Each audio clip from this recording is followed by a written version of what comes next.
welcome back. Today we're discussing episode 45 of the Play Dicely campaign, Illumbria Has Fallen, aka One More Question, aka Unbearable Truth. The adventure continues. We're still heading up this city. Is this not the exact same way I started the last recap? But this time we're on a real mission. We're getting to those lights at the top of the city that we've been following for days now. As we climb, eventually Abe kind of like pokes his head into one of the buildings we pass by and finds this broken sentry robot sitting in there. While it is very broken, the automaton does still seem to be responsive. It speaks in Celestial and it asks Abe where his guide is. This robot does not appear to understand that this city is, completely destroyed.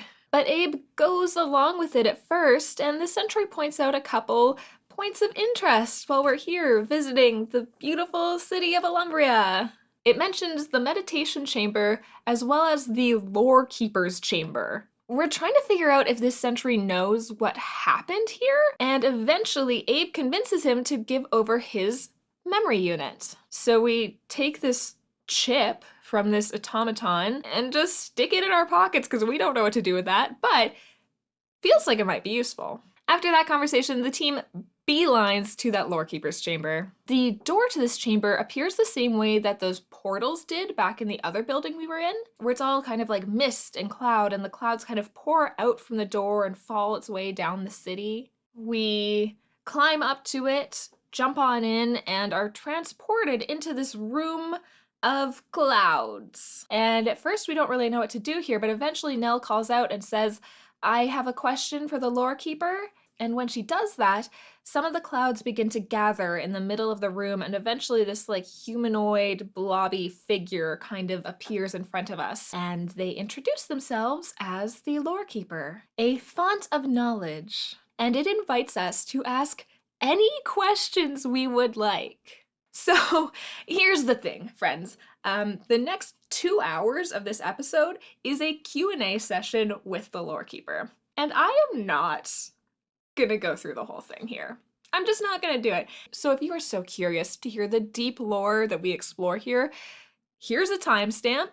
You can go watch the episode. It is like 2 full hours of questions. But I'm gonna go over some of the high level things we learned from this, because this opened a lot of doors. This raised a lot of questions and introduced a lot of new theories. So I think at the beginning of this, like, we don't even know what to ask. We start by just kind of being like, what do you know? What do you know about Meadowzen? This Lorekeeper, though not alive, seems to be just a collection of all the knowledge that Illumbria has. Though some of it appears to be classified information, some of it seems to be scrubbed from the Lorekeeper's consciousness, I guess. The Illumbrites were a very intelligent species, and they knew a lot about the multiverse, the realm of all of the planes. A lot of what we discuss with the Lorekeeper here revolves around void energy and positive energy. The Lorekeeper explains to us that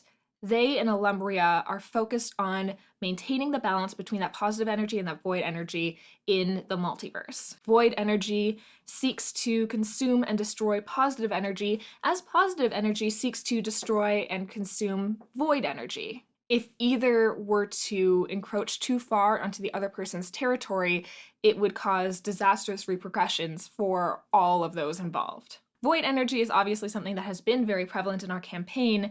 Azaria, we know, was created from void energy. And the Stranger, the creature that cursed Elowin, is also made of or associated with that same void energy. The Lorekeeper explains to us that in Illumbria, they have this big crystal they call the Datanos. And this crystal was created so that in the event of great imbalance, all of the celestial and fiendish entities within the positive planes would be sucked up inside of it and trapped there until the balance began to restore itself. This crystal sounds an awful lot like the Midnight Sun, the crystal that existed underground, where all of the celestial and fiendish entities existed in during the desolation, but also other things were trapped in that crystal when it was underground. It seems that when creatures died, their souls were also placed into that crystal.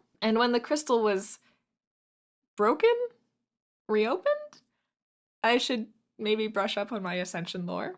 Not only did celestial and fiendish entities be re-released into the world, but also that's how the Starborn were born. Creatures like the Argan folk came out of that crystal. We also asked the Lorekeeper about the god Vishtak. We've always kind of theorized on a connection between Drax's god Vishtak and Azaria's druidic gods. There's a number of similarities in name and in function between the two. The Lorekeeper confirms for us that Vishtak, the five-headed dragon, was a main deity, but eventually the five heads split, and each of those heads became their own god. 4 of those gods are the 4 druidic gods that Azaria has known, and the 5th is unknown. So a fascinating revelation on that connection. The other major revelation in here is that we're trying to figure out exactly what happened in Illumbria. How did Illumbria fall? How was the city destroyed? So we're trying to ask the Lorekeeper, what are the last things you remember? How long has it been since your data was accessed or updated? And we're getting kind of nowhere asking those questions, but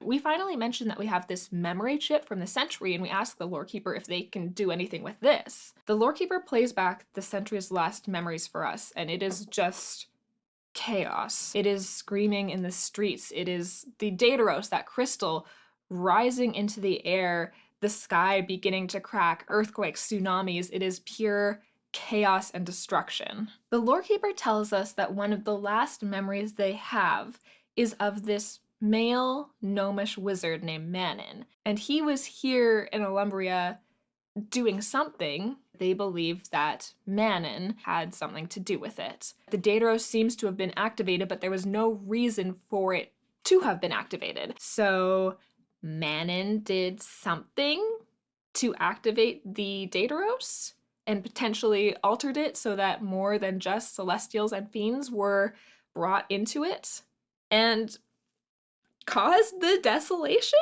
I don't know. Am I jumping ahead on that point? I'm not sure. It all happened around the same time. I'm not sure if desolation was first and then this, or if this started the desolation. The desolation was also about dragons attacking. How did dragons... How was that coordinated? What's going on? Oh, we do assume that Manon is now posing as Kardrak Mithracoat, because we've always known Kardrak Mithracoat is not actually Kardrak Mithracoat. Kardrak Mithracoat is dead. So the guy that we have been seeing as Kardrak Mithracoat isn't him, but we've never known who it was. And this Manon guy seems to have similar priorities. What are those priorities, you may ask? Crystal? I don't know, dude. I don't know. But I think that makes sense. After we finish with the Lorekeeper, guys, you're not gonna believe it. We keep climbing the city. We finally get to the top of the city, to where we saw those rainbow sparkly lights before.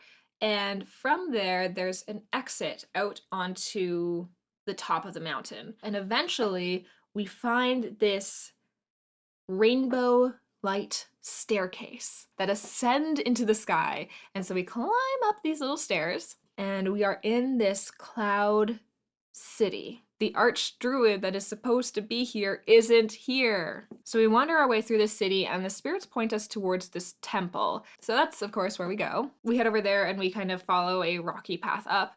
As we're going up towards this temple, we come across the body of this storm giant woman. We assume that this was probably the keeper of this enclave. And as we finally get to like the second layer of this mountain, we find this collection of dark purple swirling clouds. So we start to spread out, prepare for battle, and as we're doing that, the body of that storm giant woman we saw before comes marching its way up the cliff towards us. Fully undead, storm giant. Uh-oh. And I think that cloud probably wants to kill us also. If you would like to join us and watch our demise live, you can do so at twitch.tv/DicelyChannel next Sunday, March 12th at 6 p.m. Eastern Time. Chat has been very influential in the last couple fights, so you can certainly come and bring some chaos. I hope you are staying happy, staying kind, and as always, remembering to play Dicely. Goodbye!